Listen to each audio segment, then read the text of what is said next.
Olá, meus queridos e queridas, boa noite.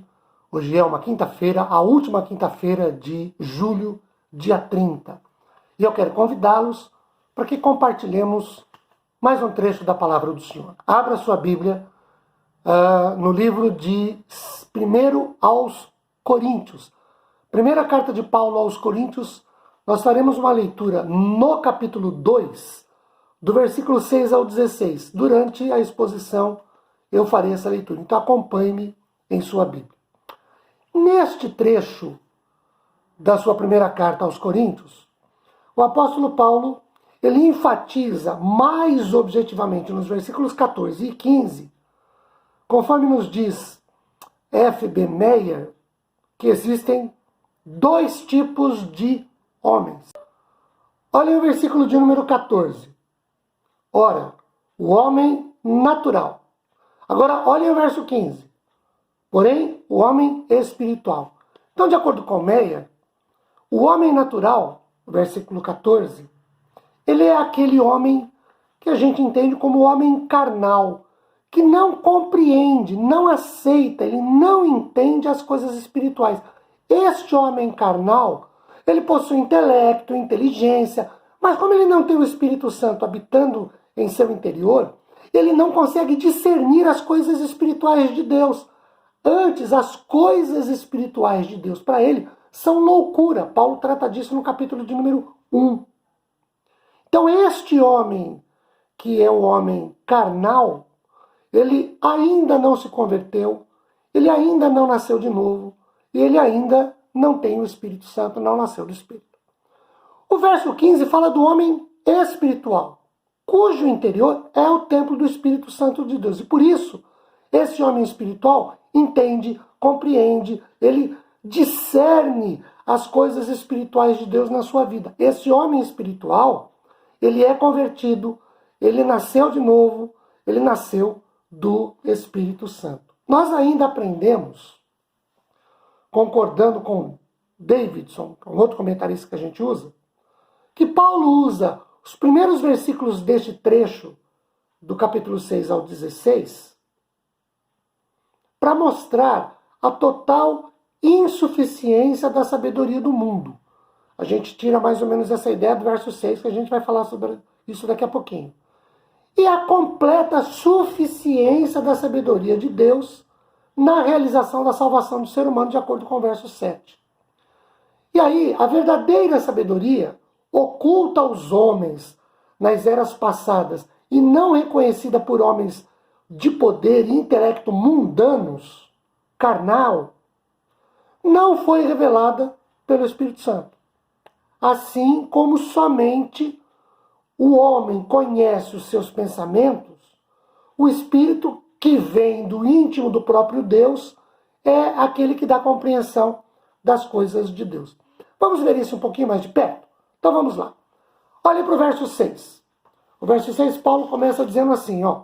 Entretanto, expomos sabedoria entre os experimentados, não porém a sabedoria deste século, nem a dos poderosos desta época, que se reduzem a nada. Então Paulo já diz que a sabedoria do mundo para as coisas de Deus não tem absolutamente significado nenhum, não tem absolutamente valor nenhum. Quando ele fala de experimentados, a palavra experimentados aqui no grego é a mesma para amadurecidos, para pessoas que estão no processo de crescimento, de amadurecimento de vida espiritual. Olhem os versículos 7, 8 e 9. 7.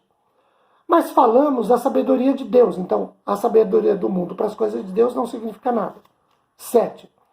Mas falamos da sabedoria de Deus em mistério. A palavra mistério aqui no original não é alguma coisa misteriosa, mas é um segredo divino, uma verdade divina, que nos é revelada pela ação do Espírito Santo. Só que apenas o homem espiritual pode discernir. Então, voltando à leitura do verso 7, não falamos a sabedoria de Deus em mistério, outrora oculta, a qual Deus pré-ordenou desde a eternidade para nossa glória.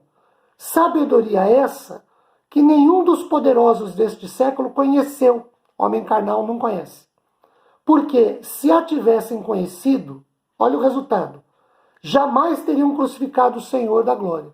Então a gente pode dizer, à luz de 1 Coríntios 2, 14 e 15, que as pessoas que mandaram crucificar a Cristo não tinham nada de homem espiritual. Verso 9. Mas como está escrito, nem olhos viram, nem ouvidos ouviram, nem jamais penetrou em coração humano o que Deus tem preparado para aqueles que o amam.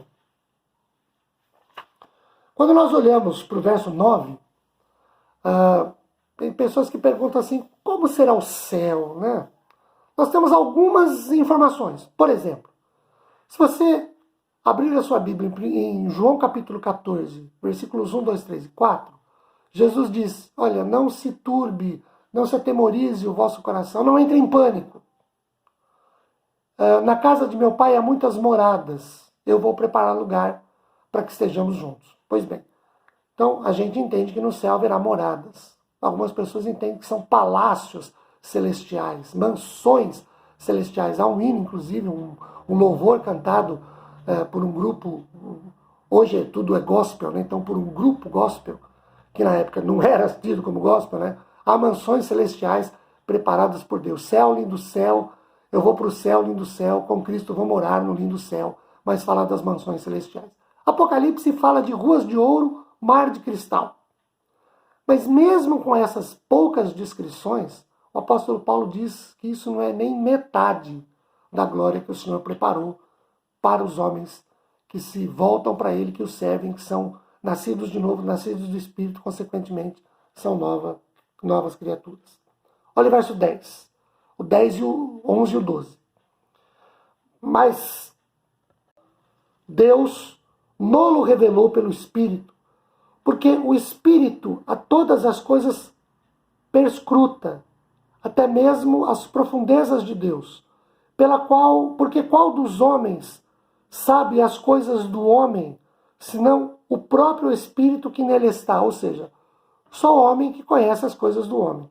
Assim também, as coisas de Deus, ninguém as conhece, senão o Espírito de Deus, o Espírito Santo de Deus. Ora, nós não temos recebido o Espírito do mundo, do homem carnal, e sim o Espírito que vem de Deus, que habita no homem espiritual, para que conheçamos o que por Deus nos foi dado gratuitamente. Quando nós lemos no verso de número 10 que o Espírito revelou, o grego tem uma posição muito enfática no texto que contrasta os crentes com o mundo. A eles, os crentes, Deus revelou sua sabedoria pelo Espírito que foi dado para que conheçamos o que Deus quer que conheçamos gratuitamente como salvação também para a nossa alma. Mas para o homem carnal, isso não foi dado a conhecer. Verso 13, Paulo diz o seguinte: disto também falamos, não em palavras ensinadas pela sabedoria humana, mas ensinadas pelo Espírito, conferindo coisas espirituais com coisas espirituais. Essa palavra, conferindo coisas espirituais com coisas espirituais, a melhor tradução dela seria explicando coisas espirituais com coisas espirituais. E aí Paulo termina os versos 14, 15 e 16 fazendo uma grande diferenciação. No verso 14 ele diz assim, ora, o homem natural não aceita as coisas do Espírito de Deus, porque eles são loucura. Paulo já tinha dito no capítulo 1 que a palavra da cruz é loucura. É loucura para o homem natural, ele não entende, ele não compreende. E diz, ele não pode entendê-las, porque elas se discernem espiritualmente.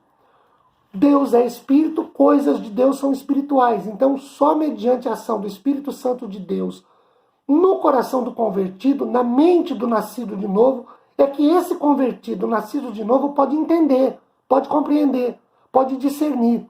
Agora, o carnal não. Tanto que o texto diz aqui, para o homem carnal, para o homem natural, para o homem que não nasceu de novo, para o homem cujo Espírito Santo não habita em seu coração, nele não tem o Espírito Santo, o texto diz, é loucura. As coisas de Deus são loucuras para ele.